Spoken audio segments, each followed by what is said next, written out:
शंखनाद न्यूज। आज के हिंदी बुलेटिन में आपका स्वागत करते हैं।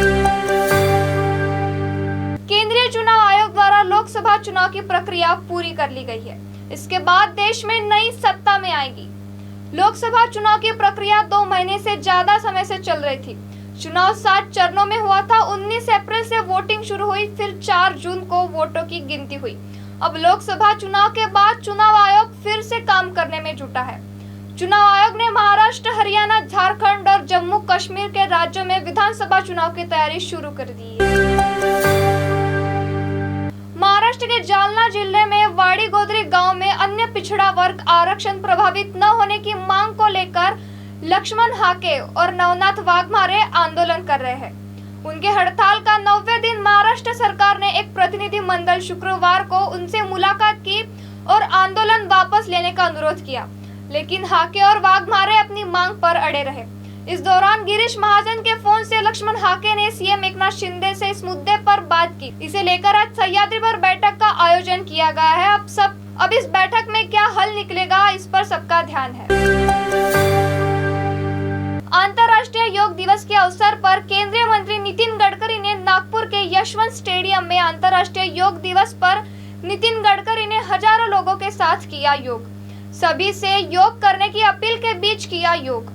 नागपुर महानगर पालिका द्वारा आयोजित इस कार्यक्रम में जनार्दन स्वामी योगाभ्यासी भी उपस्थित थे। योगों के तस्वीर साझा करते हुए केंद्रीय मंत्री नितिन गडकरी ने लिखा, प्रधानमंत्री नरेंद्र मोदी के नेतृत्व में हम सभी स्वयं और समाज के लिए योग की भावना से योग दिवस मना रहे हैं। स्वास्थ्य और निरामय जीवन के लिए विगत 10 वर्षों से ज्यादा न केवल भारत में बल्कि पूरी दुनिया में योग दिवस मनाया जा रहा है। साथ ही उन्होंने सभी अंतर्राष्ट्रीय योग दिवस की हार्दिक शुभकामनाएं दी।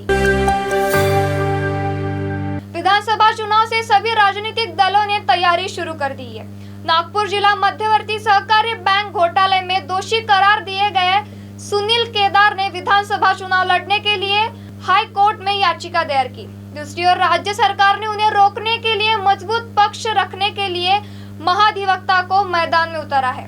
ऐसे में कई लोगों के मन में सवाल पैदा है कि क्या सुनील केदार का विधानसभा चुनाव लड़ना संभव है। इस संबंध में फैसला 2 जुलाई को हाईकोर्ट में होने वाली सुनवाई पर निर्भर करेगा। भारत में इलेक्ट्रॉनिक कार का बाजार धीरे धीरे बढ़ रहा है।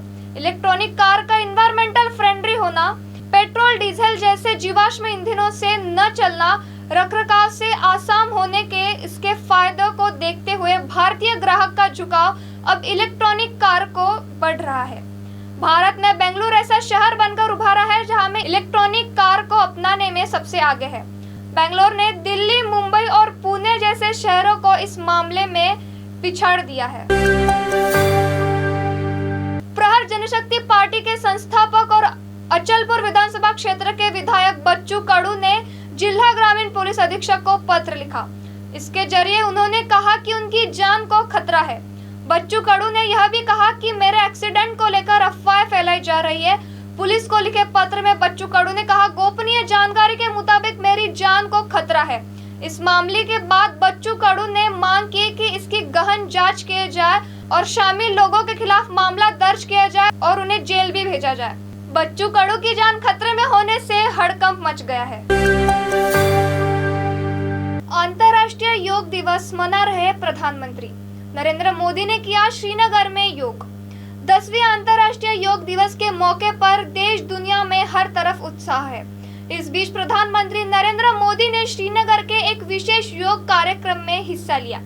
योग दिवस कार्यक्रम को संबोधित करते हुए मोदी ने कहा कि मुझे कश्मीर आने का सौभाग्य मिला। मैं कहता हूं कि पिछले 10 सालों में योग के विस्तार ने सभी पुरानी धारणाओं को बदल दिया है।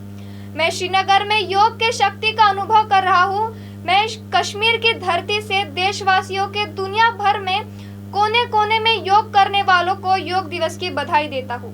अंतर्राष्ट्रीय योग दिवस ने 10 साल का ऐतिहासिक सफर पूरा कर लिया है। आज दुनिया भर में योग करने वालों की संख्या लगातार बढ़ती जा रही है। योग के प्रति लोगों की रुचि बढ़ रही है। उन्होंने कहा कि योग लगातार नए रिकॉर्ड तोड़ रहा है। नाथाभाऊ बीजेपी के पुराने नेता थे। इसके बीच पार्टी में बड़ी नाराजगी के बाद उन्होंने अलग फैसला दिया, लेकिन बीजेपी की पार्टी उनका कुछ भी समाधान नहीं करेगी। उन्होंने पहले ही खुलासा कर दिया था कि वह बीजेपी में शामिल होंगे। इसके बाद उनकी घर वापसी लगभग तय मानी जा रही थी। ऐसे तस्वीर सामने आ रही थी कि नाथू भाऊ की बीजेपी में एंट्री का रास्ता साफ हो गया है। केंद्रीय राज्य मंत्री रक्षा खड़से और वरिष्ठ नेता एकनाथ खड़से ने कल रात केंद्रीय गृह मंत्री अमित शाह से मुलाकात की। इसलिए कहा जा रहा है कि पार्टी में उनकी एंट्री पक्की हो गई है। परीक्षा में हुए उपद्रव, नेट पेपर के मामले में और केंद्र की राज्य सरकार की किसान विरोधी, गरीब विरोधी नीतियों के विरोध में कांग्रेस की ओर से आयोजित कीचड़ उछाल प्रदर्शन के दौरान झड़प में कार्यकर्ताओं से कपड़े फट गए। पुलिस और कांग्रेस कार्यकर्ताओं के बीच इस पर कांग्रेस विधायक विकास ठाकरे ने पुलिस प्रशासन पर पक्षपात पूर्ण होने और सत्ताधारियों के इशारों पर काम करने का आरोप लगाया। कांग्रेस ने आज राज्यव्यापी कीचड़ उछाल आंदोलन के प्रदर्शन शुरू किया है और नागपुर के वैरायटी चौक पर महात्मा गांधी की प्रतिमा के सामने विरोध प्रदर्शन किया गया।